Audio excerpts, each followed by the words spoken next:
અને હર્ષ સંઘવી 8 ચોપડી પાસ આ ગામ આખાનું દાપણ કરે છે કે મને જાણ કરજો. લો આ બધા વિડીયો લઈ રહ્યા છે, મૂકો એના ફેસબુક પેજમાં જઈને કે અમારા શિવનગરમાં દારૂ બી છે, ડ્રગ્સ બી છે અને ગાંજો બી છે. તારામાં તાકાત હોય તો બંધ કરાય. 8 ચોપડી પાસ કોણ લાવ્યું તું, કોણે બોલાયા, કોણે કીધું, આવો સવાલ એસપી કચેરીમાંથી થવો જોઈએ નહીં. બધા પોલીસ વાળા ધ્યાન રાખી લેજો. પટ્ટા તમારા છે, તમારા ઉતરશે, મારા નહીં. અને આ વડગામનો ધારાસભ્ય કહી રહ્યો છે, યાદ રાખી લેજો, હું પાછળ પડીશ એટલે છોતરા કાઢી જ નાખીશ. તમારા સાહેબ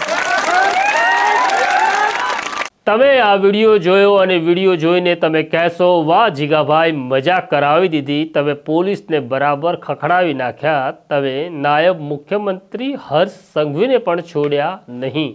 આ વિડીયો જોઈ તમને મજા આવે, લોકોને મજા આવે, વાત સાચી છે. પણ ક્યારેક આંધળે બેરું કૂટાતું હોય છે, એવું આંધળે બેરું કૂટાયું છે. અને કૂટાયું છે તે જિગ્નેશ મેવાણી ઉર્ફે જીગાભાઈથી કૂટાયું છે.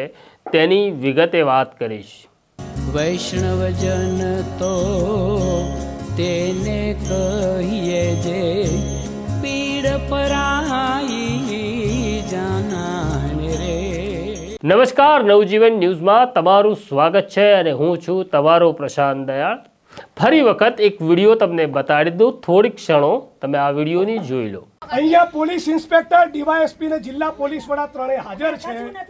ફરીથી કહો, ડ્રગ્સ વેચાય છે શિવનગરમાં, ગાંજો વેચાય છે, દારૂ વેચાય છે, પોલીસ આમાંથી કમાય છે, પોલીસના વહીવટદારો છે.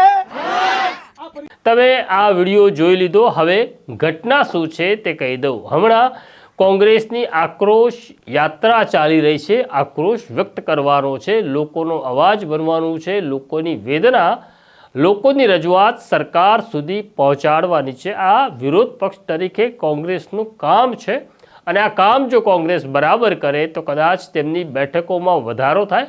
અને વધારો થઈ કોઈ પણ રાજકીય પક્ષને એવું જ હોય કે અમે સત્તામાં આવીએ તેના પ્રયત્નો છે, તેમાં કંઈ ખોટું પણ નથી. વાત એવી છે કે જ્યારે આ યાત્રા થરાદમાંથી પસાર થઈ રહી હતી ત્યારે ત્યાં કેટલાક લોકો આવે છે અને જિગ્નેશ મેવાણી જે વડગામના ધારાસભ્ય છે તેમની પાસે આવીને રજૂઆત કરે છે કે થરાદના શિવનગરની અંદર દારૂ, જુગાર અને ડ્રગ્સના અડ્ડાઓ ધમધમી રહ્યા છે. બસ આટલું સાંભળતા જિગ્નેશ મેવાણી પહોંચે છે વાવ થરાદના એસપી કચેરીએ અને ત્યાં એસપીની હાજરીમાં તે લોકોને સવાલ પૂછે છે. બોલો દારૂ વેચાય છે, બોલો ડ્રગ્સ વેચાય છે. બધા હા પાડે છે અને પછી તે અધિકારીઓને ધમકી આપે છે કે તમારા પટ્ટા ઉતારી નાખીશ. આ બહુ સ્વાભાવિક વાત છે કે જ્યારે કોઈ પણ માણસ, માત્ર ધારાસભ્ય નહીં, કોઈ પણ માણસ જ્યારે પોલીસને જાહેરમાં ખખડાવી નાખે, ધમકાવી નાખે તો લોકોને મજા પડતી હોય છે. મજા એટલા માટે પડતી હોય છે કે એક મોટો વર્ગ ઈચ્છે છે કે પોલીસને ગાળો આપવી જ જોઈએ, કારણ કે પોલીસ અમારી સાથે બદમાશી કરે છે, પોલીસ અમારી વાત સાંભળતી નથી. અને જેઓ રાજકારણમાં છે અને જેમને રાજકારણમાં આગળ વધવું છે એમના માટે તો હવે અનિવાર્ય છે કે પોલીસ સાથે સંઘર્ષ કરો, પોલીસ સાથે ઘર્ષણ કરો, પોલીસને ગાળો આપો અને તમારો વિડીયો ધમધમાટ દોડે છે અને એ રીતના પણ તમે લોકો સુધી પહોંચી શકો છો. જિગ્નેશ મેવાણીનો આ વિડીયો અમારી ત્યાં સ્ટોરી પણ ચાલી અને સારા નંબર પણ આવ્યા.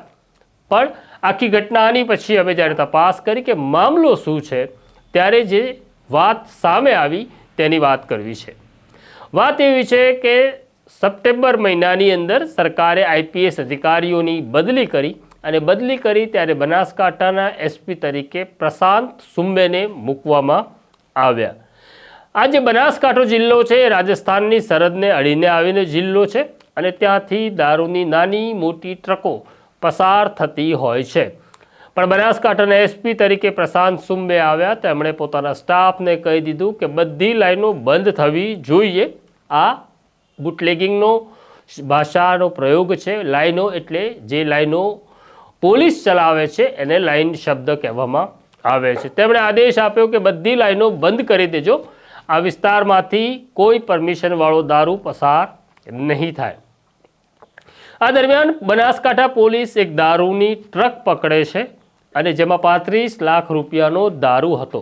આ દારૂની ટ્રક પકડાય છે, એનો ગુનો નોંધાય છે, એનું ઇન્વેસ્ટિગેશન થાય છે. ત્યારે ખબર પડે છે કે બનાસકાંઠાની બોર્ડરથી જ્યારે આ ટ્રક ગુજરાતમાં પ્રવેશ કરી રહી હતી ત્યારે બનાસકાંઠા પોલીસમાં ફરજ બજાવતા થરાદના મનહર નામના એક પોલીસવાળા સાથે આ ડ્રાઈવર સંપર્કમાં હતો. એનો અર્થ એવો થયો કે આ મનહર નામનો કોન્સ્ટેબલ લાઈન ચલાવી રહ્યો હતો. આ તપાસમાં ખુલતા તેની સામે પણ ગુનો દાખલ કરવામાં આવ્યો, તેને આરોપી બનાવવામાં આવ્યો અને જેલમાં મોકલી દેવામાં આવ્યો. હવે વાત કરીએ થરાદના શિવનગરની. આ થરાદના શિવનગર છે, ત્યાં આગળ લગભગ 5,000 મતદારો છે. આ મતદારો ભાજપ તરફી હોવાનું કહેવાય છે, ભાજપની વોટ બેંક છે.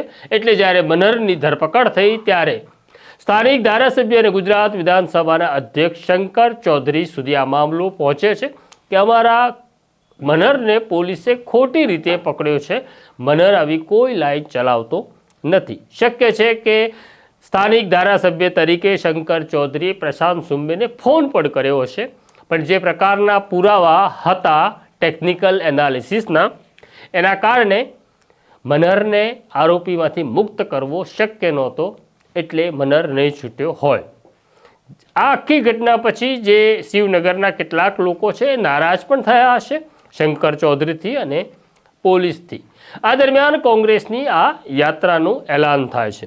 દરમિયાનમાં એક ઘટના એવી બને છે કે રાજ્ય સરકારે બનાસકાંઠામાંથી વાવ-થરાદ જિલ્લો અલગ બનાવવાનું નક્કી કર્યું. એટલે તારીખ 2 ઓક્ટોબરના રોજ એક નવા જિલ્લાનું ગઠન થાય છે, જેના એસપી તરીકે ચિંતન તેરૈયાને મૂકવામાં આવે છે.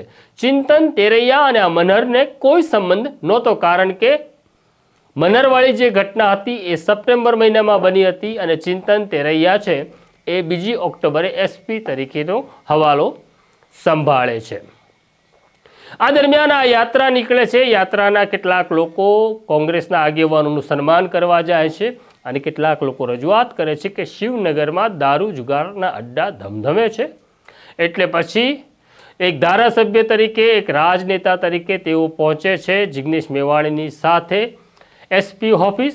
અને પછીના વિડીયો તમે જોયા છે જ્યાં જિગ્નેશ મેવાણી 8મું પાસ, પટ્ટા ઉતારી લઈશ વગેરે વગેરે ભાષામાં વાત કરે છે. અને પછી અમારી પાસે કેટલીક તસવીરો પણ આવી જ્યારે જિગ્નેશ મેવાણી રજૂઆત કરી રહ્યા હતા કે દારૂ જુગારના અડ્ડા ધમધમે છે. ત્યારે એ દ્રશ્યની અંદર જે મનહર છે એના પિતા પણ છે, એના ભાઈ ભાંડુ, બેન, બનેવી બધા જ ત્યાં છે. એટલે મૂળ કારણ મનહર છે, પણ જિગ્નેશ મેવાણીને આ વાતની ખબર નહીં હોય. પત્રકારત્વની ભાષામાં વાત કરીએ તો જિગ્નેશ મેવાણીને એક બત્તી પકડાઈ દેવામાં આવી. મૂળ વાંધો મનહર જેલમાં કેમ છે તેની સામે હતો, પણ હવે મનહરની વાત તો કરી શકાય નહીં, કારણ કે મનહર દારૂની લાઇનમાં પકડાયો હતો. એટલે વાત કંઈક જુદી મૂકવામાં આવી અને આ બત્તી જિગ્નેશ મેવાણીએ પકડી લીધી. તેમણે પોલીસને ખખડાવી દીધા. આ દરમિયાન 20મી નવેમ્બરના આજે મનહર જેલમાં છે, એણે જામીન અરજી મૂકી. સેશન્સ કોર્ટે જામીન અરજી ફગાવી દીધી અને એવું કહ્યું કે મનહર સામે એસીબી હેઠળ પણ ગુનો બને છે, જેની તપાસ અલગ રીતે કરવામાં આવે. એની તપાસ ડીવાયએસપી કરી રહ્યા છે. જિગ્નેશ મેવાણીએ એસપી ઓફિસમાં કહ્યું કે પટ્ટા ઉતરી જશે, હવે જોવાનું છે પટ્ટા એસપી ઓફિસમાં કામ કરતા કર્મચારીઓના કે પછી મનહરના ઉતરે છે, એ તો આવનારો સમય કહેશે.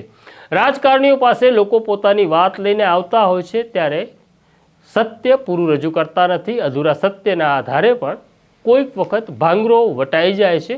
આમ જિગ્નેશભાઈથી ભાંગરો વટાઈ ગયો હોય એવું અમને લાગી રહ્યું છે. તમને શું લાગે છે એ તમે કોમેન્ટ બોક્સમાં જરૂરથી લખજો. અમારી સાથે વાત કરતા રહેજો. મળતા રહીશું, પણ બેલ આઇકોન દબાવવો તો પડશે. નમસ્કાર.